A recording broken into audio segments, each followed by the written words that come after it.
أحبائنا متتبعينا أينما كنتم، أسعد الله أوقاتكم جميعا. أهلا وسهلا ومرحبا بكم.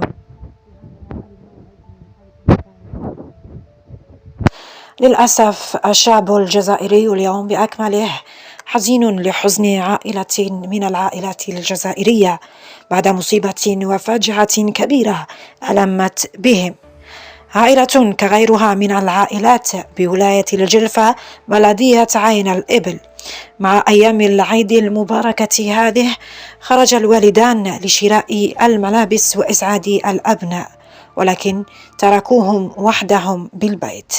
بعد الفطور كانت الحادثة، وما هذا إلا قضاء وقدر سبق كل شيء. البنت شيماء صاحبة 18 عاما، والابن محمد صاحب 13 عاما، والملك الصغير نجم الدين صاحب العامين. الملك الصغير نجيم صاحب العامين.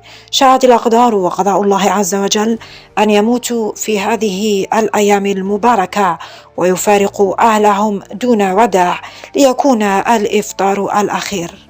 نعم، فاجعة ألمت بالعائلة بعد احتراق المنزل بالكامل وموت الأولاد الثلاثة اختناقا بالغاز.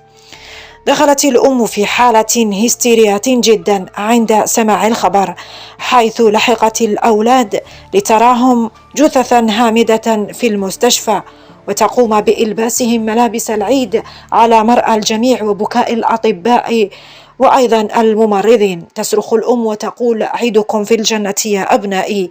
وصبر الوالد ملاحظ من الجميع. ألهم الله والديهم وأهلهم وذويهم الصبر والسلوان وأسكانهم فسيح جنانه. إنا لله وإنا إليه راجعون. أعزائي المشاهدين، لا تنسوا الاشتراك في القناة وتفعيل جرس المشاهدة ليصلكم جديدنا كل يوم.